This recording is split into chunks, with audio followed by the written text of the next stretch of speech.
एक गांव में इंसान के वेश में रहती थी एक खतरनाक चुड़ैल। वह अपने जादू से लोगों को जानवर बना देती थी और हर चांदनी रात वह एक इंसान को अपना शिकार बनाती थी। वह अपने अकेलेपन को दूर करने के लिए अपनी जादुई शक्तियों से अपना एक बेटा बनाया। जादुई शक्तियों से बनने के कारण उसके बेटे में से जादुई रोशनी निकलती थी। अरे मेरा बेटा कितना प्यारा और चमकीला दिख रहा है, इसलिए आज से तुम्हारा नाम चैतन्य। मुझ पे रहम करो, मुझे छोड़ दो, जाने दो।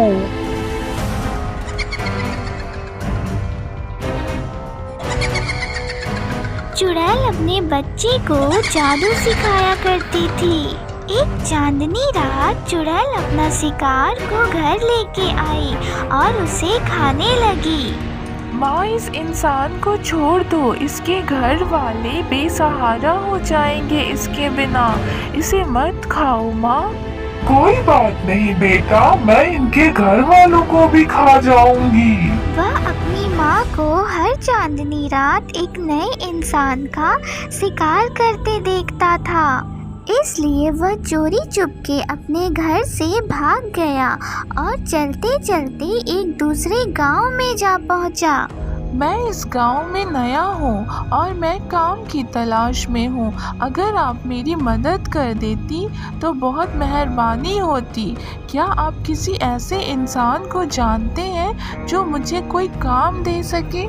अच्छा, तो तुम दूसरे गांव से आए हो। हमारे गांव के मुखिया तुम्हें जरूर कोई ना कोई काम दे देंगे। अगर तुम्हें कोई समस्या नहीं तो तुम मेरे घर पे थोड़ी देर तक आराम कर सकते हो। चैतन आराम करने के लिए थोड़ी देर घर पे रुक गया। अरे तुम ये इतना सारा अनाज लेकर कहाँ जा रही हो? हमारे राज्य के राजा बहुत क्रूर हैं।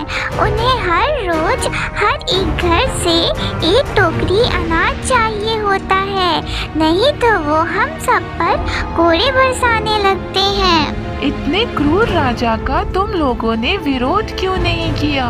उनके सामने कोई भी नहीं टिक पाता। वो बहुत शक्तिशाली राजा हैं। लेकिन अब मैं आ गया हूँ। मैं इस गांव वालों को इस लालची राजा से छुटकारा दिला के रहूँगा। राजा और चैतन्य के बीच में लड़ाई छिड़ गई। चैतन्य ने अपनी जादुई शक्तियों से राजा को हरा दिया और गांव वालों को एक खुशहाल जिंदगी दी।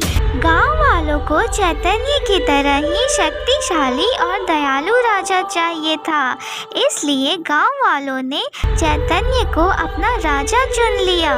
तुमने मुझे अपना घर दिया था रहने को, मैं तुम्हें अपना महल देना चाहता हूँ। अगर तुम्हें कोई समस्या नहीं तो तुम इस महल की महारानी बन जाओ। और फिर दोनों ने शादी कर ली। कुछ समय बाद उस राज्य को उसका नन्हा राजकुमार मिला।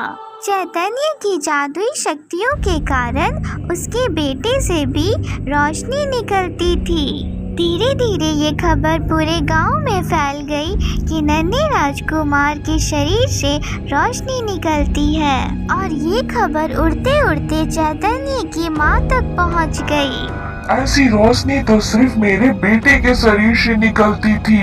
ये जरूर मेरे बेटे का बेटा ही है। उसने मुझे अकेला छोड़कर बिल्कुल भी अच्छा नहीं किया।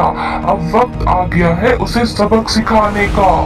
चुड़ैल ने चुपके से महल में घुसकर चैतन्य के बेटे को चुरा लिया और उसे जंगल में ले जाकर खूंखार जानवर के सामने छोड़ दिया। अरे ये तो वही चुड़ैल है जिसने मुझे इंसान से जानवर बना दिया।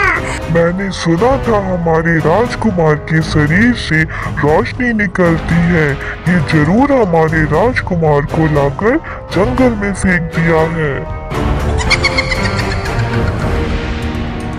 अब तक तो जरूर उसे जंगली जानवर चबा चबा कर खा गए होंगे। हमारे राजकुमार को वापस से उस महल में छोड़ना खतरों से खाली नहीं होगा। वो चुड़ैल फिर से आ सकती है। हमें इन्हें यही इस जंगल में पाल पोस कर बड़ा करना होगा। देखते ही देखते सालों बीत गए और अब राजकुमार बड़े हो गए थे। मेरे बेटे इधर आओ, अब तुम बड़े हो गए हो और मुझे तुम्हें एक बात बतानी है। हाँ बोलो ना डैड। तुम कोई साधारण इंसान नहीं, इस राज्य के जादुई राजकुमार हो और हम सब कोई जानवर नहीं बल्कि इंसान है। हमें एक बुरी चुड़ैल ने श्राप दिया था जिससे हम सब जानवर बन गए और अब वक्त आ गया है कि तुम जाकर उस चुड़ैल से मुकाबला करो और हमें इस श्राप से मुक्ति दिलाओ। पूरे 7 दिन और 7 रातों की लड़ाई के बाद छोटे राजकुमार ने उस चुड़ैल को मार गिराया और सभी को श्राप से मुक्त कराया। राजा को जब ये बात पता चली तो वह दौड़े दौड़े अपने बेटे के पास आए और उसे अपने साथ राजमहल लेके चले गए। फिर वहाँ के प्रजा और राजा दोनों खुशी खुशी रहने लगे।